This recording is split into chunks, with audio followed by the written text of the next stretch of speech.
Hey, good morning. Yes, it is. It is Sunday, January 26th. So, what are we going to talk about today? Well, let's go off the rail a little bit and see if we can do a deep dive into having faith in men, in other people. And if you're shaking your head, that's okay. So, stay tuned.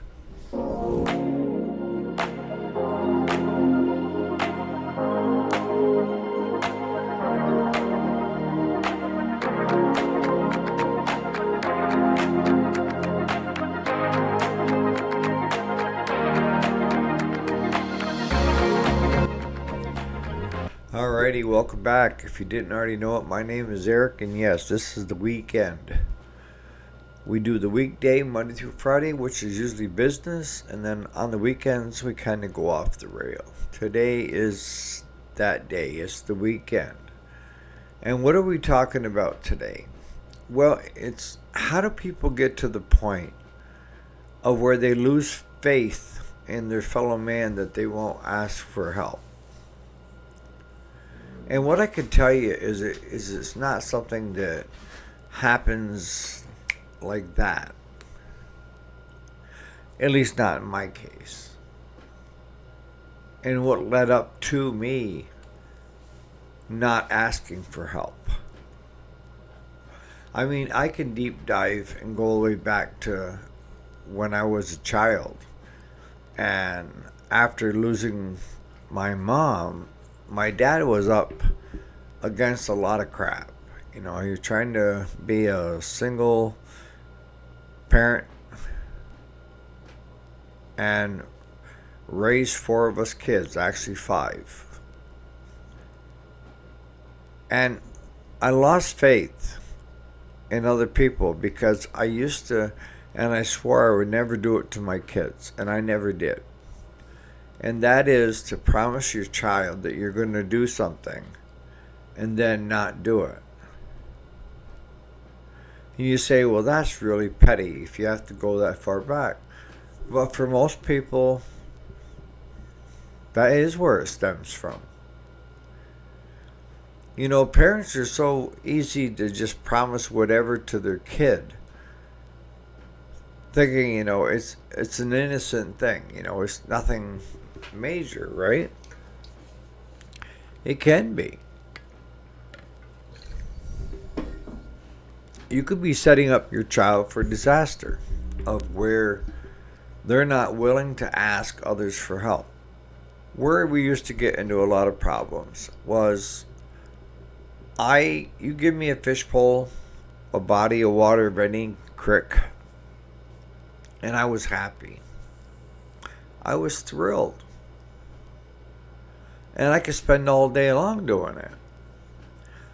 So at the time, I used to go to Catholic school because you went to Catholic school until you got to the sixth grade. But my father would always say, I'm going to take you fishing this coming weekend. And I'd say, you promise? He said, yeah, I promise. I'm definitely going to take you fishing this coming weekend. Saturday morning rolls around. For whatever reason, he's tired. And he decides just to kind of hang around the house all day. Now, that's pretty innocent, right? But as a child, by the time I got to Sunday, this is my last day before I have to go back to the, classes again.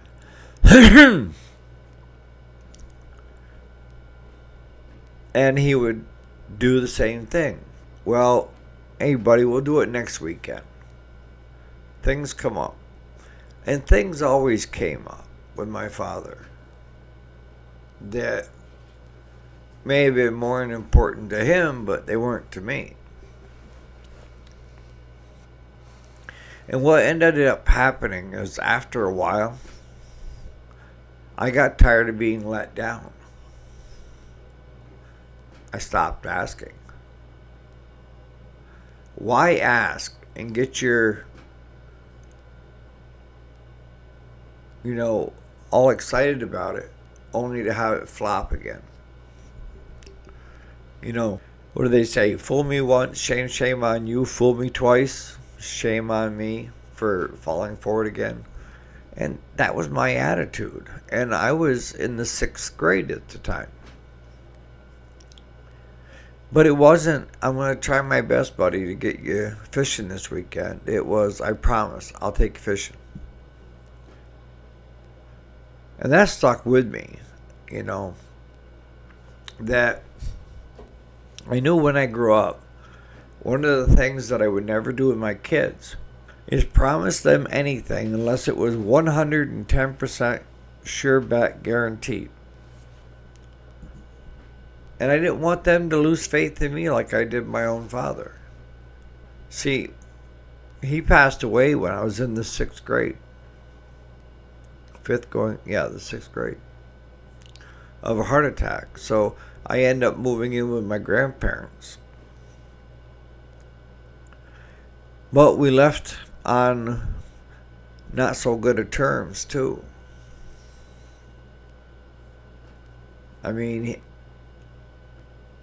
nobody wants somebody that's going to tell you, yes, I'll do X, Y, and Z, and then never comes through for you, right? But if you're one that doesn't ask other people, you know, for anything, you probably have some point in your life that somebody did this same thing to you, of where you lost faith in all men and women, not just a select few. See, one thing I remember with my grandfather, he never promised anything.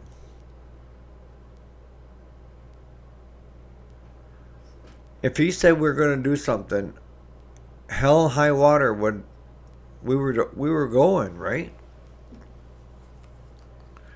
The only time that he would have to cancel is if it was hazardous.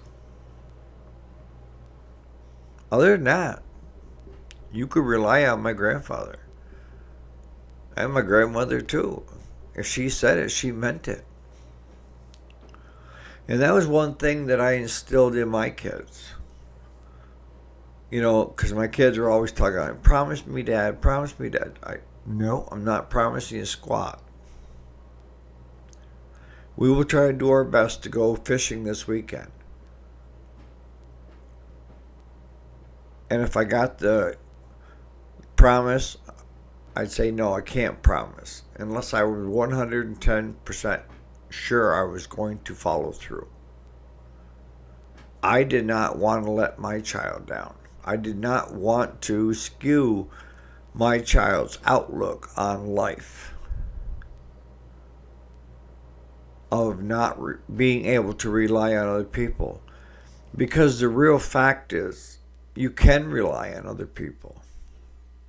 There's just certain people that, no matter what, you can't rely on.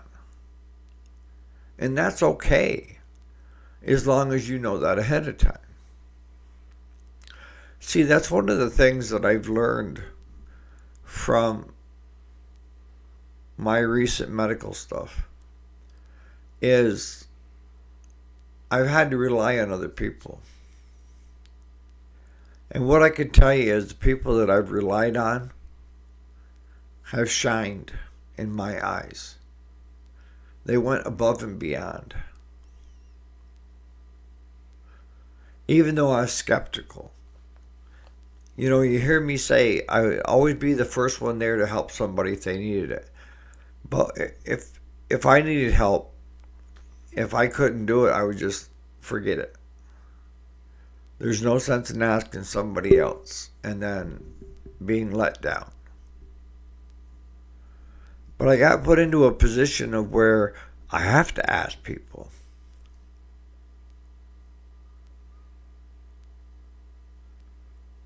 And I think it was my sister that told me. She said, look, Eric, you've helped all these people for most of your life.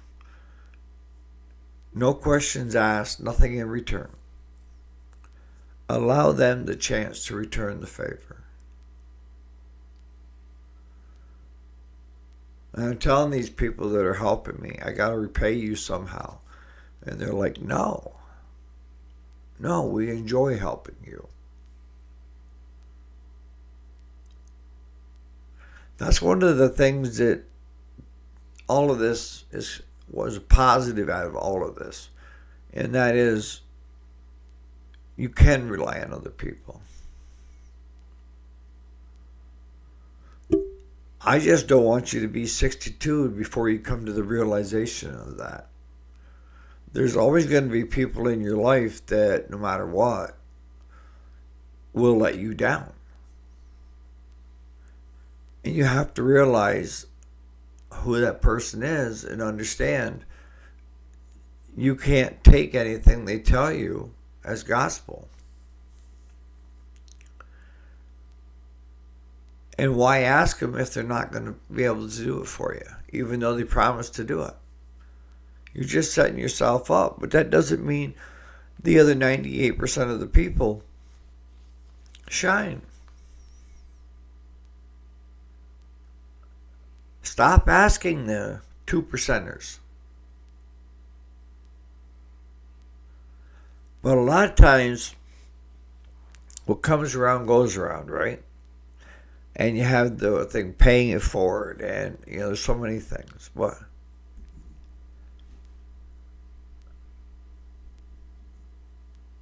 I consider myself blessed. Very much so. I'm blessed by the people around me, family and friends.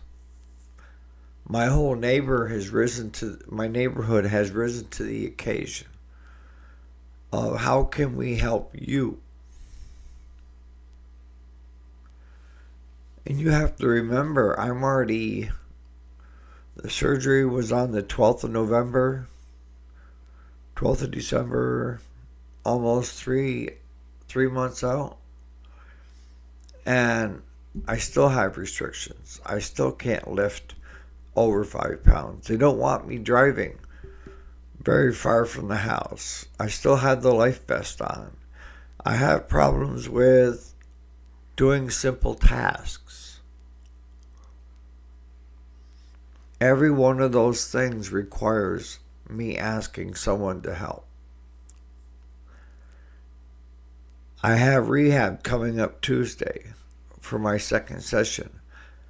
I couldn't make it without having somebody drive me there. They're using my vehicle, but I couldn't go if Claude didn't drive me, or I couldn't find a way to get there.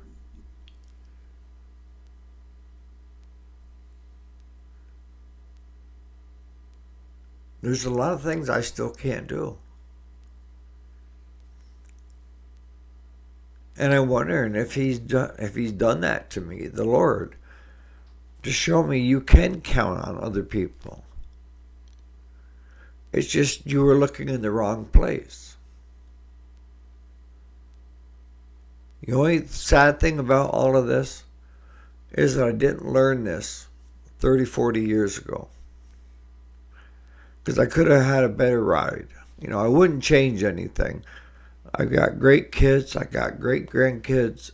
I'm very proud of them all.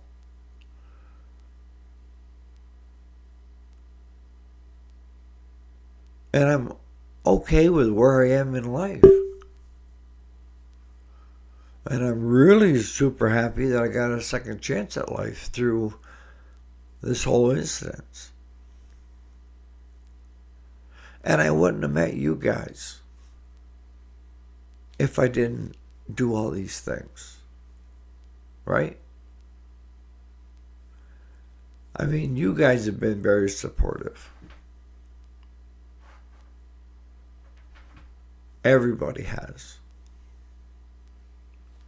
But what I can tell you is, knowing who my audience is, 99% of you people out there would do anything for anybody within reason. Like, not go shoot somebody, but I mean within reason. But I would say close to 50% of you won't ask for any help when you need help, until you're forced into a situation where you do have to ask. But if you're not in that situation, I got a gut feeling that you're not willing to ask others for help. And you have your own story of how you were let down or how people didn't come through for you. Am I right? I hear from people that tell me that they gone away from religion or believing in God because God has let them down or the church has let them down. To the latter point, you don't need to go to church to talk to God. I know that's not the theme out there, but that's the truth. You don't need a middleman, aka the church. The church serves as a community center, bringing people together to help one another. That's a good thing. But it's not the way to God. You can talk to him whenever you want. I do it quite often. But when I hear somebody say that they stopped believing in God because God let them down, I ask, how did he or she or it, how did that let you down? Well, he allowed me to go through these dark times, and one thing I've learned is that with God, it's either you need to learn something, or you need to teach something. Those are the two things. And the other thing that I've learned is God's not going to do it for you. He will point in the right direction, but you still have to do the heavy lifting. You're the one that's learning, or you're the one that's trying to teach somebody else the right way. If you sit there and you ask God for $1 million and you don't get $1 million, and then say, I don't believe in God anymore because I didn't get my $1 million, that's the most asinine thing I've ever heard.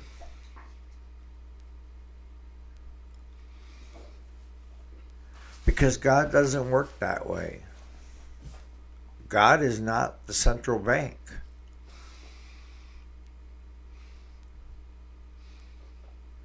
But asking God to help make you a better person. Thanking God. See, the biggest thing I find is that most people turn to God when they're at their worst. Right? And if that's you, that's pretty common. But I'm like, when you're not at your worst, do you thank God for what he's done for you that day?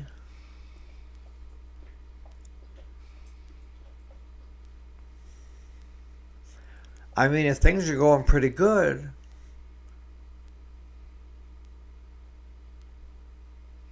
he's involved. But it's like somebody that comes to you that you never get a thank you out of. It's always they want. And after a while, it gets old. Because the only time you ever see them is when they want something. It's like, now what do they want? And you're getting kind of skewed because they never say thank you when you've helped them out in the past. So wouldn't it seem sensible to thank God for the things when they're going good as well? And understand if you're going through darker times of where you're having a hardship, you can ask God for help and guidance. But you're still going to have to do the heavy lifting to figure out and learn how to get out of that. I'm going to start wrapping things up. But keep that in mind, that people can be relied on. And if you have a skewed outlook where you don't ask people for help because you've been let down in the past, understand that it's a select few that may have let you down. And the thing is, sometimes people don't realize that they have let you down. That's the other one that gets misread, that you misunderstood. Something that they've said, right? And when it comes to God, he's not going to do the heavy lifting for you. That's on you. He'll give you guidance, he'll point you in the right direction, but to do it for you, no, he's not going to do it for you. So I'm going to wrap this up with, guess how much it costs for me at Upstate Medical to have the surgeries in my stay there? Everybody in my family's been guessing, like 120-ish, 130-ish. That's where I thought it would be. $438,000 is what it cost. And I'm going to be printing off t-shirts that says I'm worth $500,000. So on that note, you guys have a great day. And just give that some thought, You can rely on others. You just got to be careful who you ask, right? Have a great day.